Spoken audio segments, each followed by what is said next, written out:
সর্বপ্রথম তোমাকে যে বিষয়টি জানতে হবে সেটি হলো পিথাগোরাসের উপপাদ্য। তাহলে এটি একটি পিথাগোরাসের উপপাদ্য আমরা কোন ক্ষেত্রে কাজে লাগাইতে পারি? যদি সেটি একটি সমকোণী ত্রিভুজ হয়। তাহলে এটি একটি ধরো সমকোণী ত্রিভুজ, এ বিসি একটি সমকোণী ত্রিভুজ যেখানে কোণ বিটা আসলে 90 ডিগ্রি। তো আমরা সবাই জানি এই উপপাদ্যটা বা এই সূত্রটা, পিথাগোরাসের সূত্রটা কি হবে, যে এসি স্কোয়ার অর্থাৎ অতিভুজের স্কোয়ার ইকুয়ালস টু লম্বের স্কোয়ার প্লাস ভূমি স্কোয়ার। এটা আমাদের সবারই জানা আছে, বাট ওই যে বললাম এই চ্যাপ্টারে আসলে প্রত্যেকটা জ্যামিতি প্রমাণই আসলে খুব সহজ, কিন্তু এখানকার প্রশ্নগুলো দুর্বোধ্য, আমাদের বুঝতে একটু কঠিন হয়। তাই এটাকে আমরা এই অধ্যায়ের থিমে যে প্রশ্নগুলো আছে, মানে এই অধ্যায়ের প্রশ্নের যে থিমটা আছে সেই থিমে এই উপপাদ্যকে জানার চেষ্টা করব। তাহলে চলো, এটাকে তোমরা আজকে এইভাবে না পড়ে, অর্থাৎ অতিভুজের বর্গ সমান লম্বের বর্গ প্লাস ভূমির বর্গ, এভাবে না পড়ে একটু অন্যভাবে পড়বা। কিভাবে পড়বা একটু আমার সাথে দেখো, বলো, আর আমার সাথে এই ক্লাসটা নোট করে ফেলবা, তাহলে দেখবা এই চ্যাপ্টারটা তোমার কাছে একদম ইজি হয়ে গেছে। আমরা পড়ব সমকোণী ত্রিভুজের সমকোণের বিপরীত বাহুর ওপর অঙ্কিত বর্গক্ষেত্রের ক্ষেত্রফল। হোয়াট ডাজ ইট মিন? তুমি এখানে একটা বর্গ কল্পনা করো তো।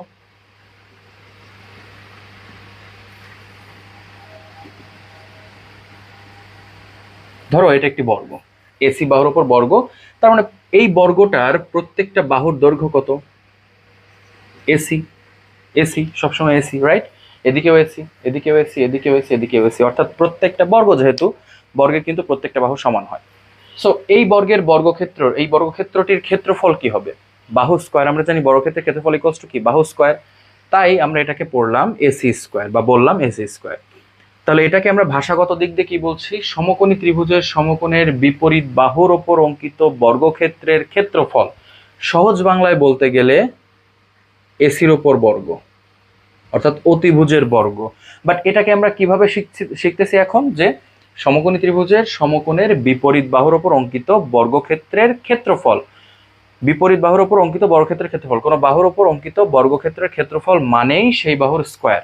কারণ কোনো বাহুর ওপর যখন আমি বর্গক্ষেত্র আঁকবো, সেই বাহুর প্রত্যেকটা বাহু হবে, সেই বর্গের প্রত্যেকটা বাহু হবে ওই বাহুর সমান। দ্যাট মিনস সেই বর্গের ক্ষেত্রফল কি হবে? সেই বাহুর স্কোয়ার হবে। দ্যাটস ওয়াই আমরা বলতেছি যে সমকোণী ত্রিভুজের বিপরীত বাহুর ওপর অঙ্কিত বর্গক্ষেত্রের ক্ষেত্রফল মানেই আসলে এসি স্কোয়ার।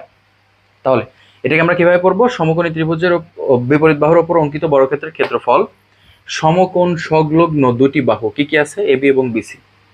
সমকোণ সংলগ্ন দুটি বাহুর ওপর অঙ্কিত বর্গক্ষেত্রের ক্ষেত্রফল দ্বয়ের সমষ্টির সমান। তাহলে দুটি বাহু কি কি? এইটা আর এইটা, রাইট? তাহলে এবি এবং বিসি, এবি এবং বিসির ওপর অঙ্কিত বর্গক্ষেত্রের ক্ষেত্রফল, তার মানে এবি স্কোয়ার বিসি স্কোয়ার এর সমষ্টির সমান। তাহলে যদি এইভাবে আমরা উপপাদ্যটা পড়ি পিথাগোরাসের, তাহলেও কিন্তু জিনিসটা সেমই থাকতেছে, বাট আমরা একটু ভিন্ন ভাষার মাধ্যমে উপপাদ্যটা মনে রাখতে পারতেছি বা জানতে পারতেছি সূত্রটা। এটা কেন জরুরি? আমরা যখন প্রথম উপপাদ্য করব এই চ্যাপ্টারে, তখন আমরা বুঝতে পারবো। এইটা একটা কনসেপ্ট তোমাকে জানতে হবে এই চ্যাপ্টারটা করার জন্য। আর একটা যে কনসেপ্ট জানতে হবে সেটি হলো লম্ব অভিক্ষেপ।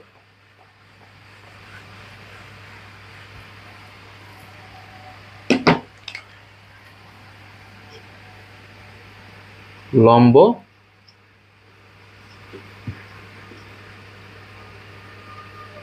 অভিক্ষেপ। এখন লম্ব অভিক্ষেপ জিনিসটা কি, এটা তোমাকে ভালো মতো কনসেপ্ট রাখতে হবে এই বিষয়ে। লম্ব অভিক্ষেপ, অভিক্ষেপ বলতে কি বুঝি? এই অভিক্ষেপ শব্দটার অর্থ হইল ছায়া। আর আমরা জানি লম্ব মিনস 90 ডিগ্রি, অথবা লম্ব মানে লম্বই। তাহলে লম্ব অভিক্ষেপ মানে কোনো একটা বস্তুর ছায়া। কেমন ছায়া? লম্ব ছায়া। অর্থাৎ একটা বিষয় দেখো, তুমি ধরো একটা বাহু, এটা একটা বাহু এবি, আর এই হলো ভূমি, ঠিক আছে? ভূমি। এখন এটার লম্ব অভিক্ষেপ বলতে তুমি কল্পনা করো এখানে একটা লাইট সোর্স আছে, এখানে একটা লাইট সোর্স আছে। সো তুমি টর্চ লাইট ধরলা, জাস্ট এটা ঠিক ওপরে মানে মাঝখান বরাবর ওপরে, সাইডে বা কোনো কর্নারে না, কিন্তু এই বাহুটার ঠিক ওপর অংশে। যখন তুমি লাইটটা ধরবা, এটার ছায়া কিভাবে পড়বে? এভাবে না? মানে এই অংশটাই কি ওই বাহুটার ছায়া হবে না? এই অংশটা ধরলাম সেটা এ প্রাইম, বি প্রাইম।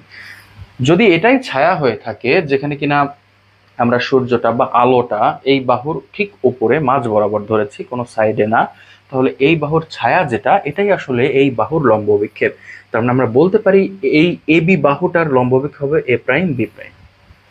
কিন্তু এখন সব সময় কি তুমি এই সূর্য আঁকায় ছায়া মানে আলোর সোর্স আঁকিয়ে ছায়া দেখতে পারবা না?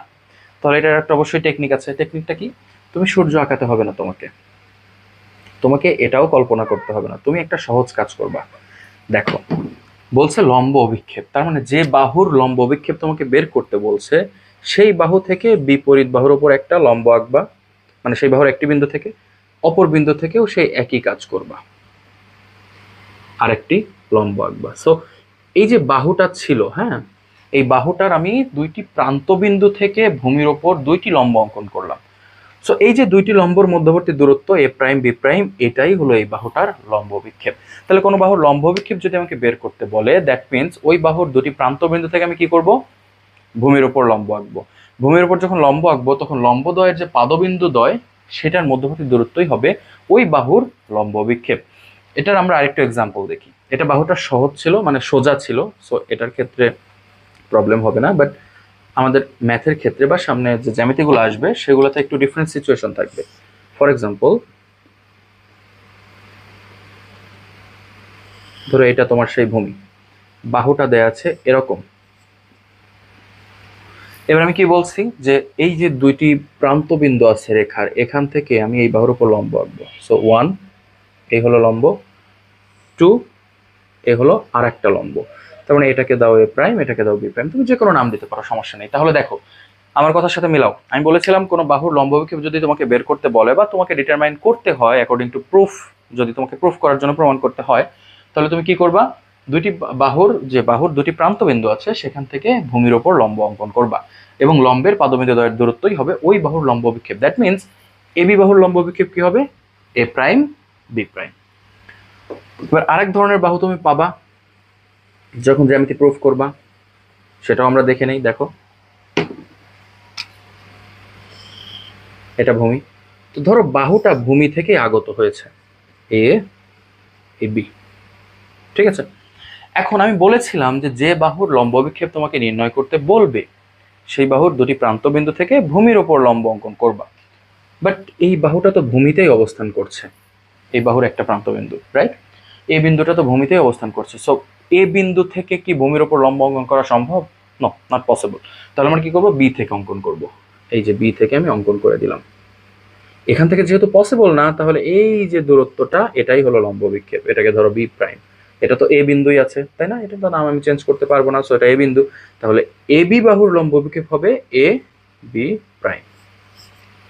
তাহলে কোনো বাহু যদি ভূমির সাথে অলরেডি একটা বাহুর যদি একটা প্রান্তবিন্দু সংলগ্ন থাকে, তাহলে ওইটার লম্ব বিক্ষেপ কি হবে? অপর বিন্দু থেকে আমি লম্ব অঙ্কন করব এবং তারপরে এই ভূমিস্থ বিন্দু এবং ওই লম্বর যে পাদবিন্দু তার মধ্যবর্তী দূরত্বই হবে লম্ব অভিক্ষেপ।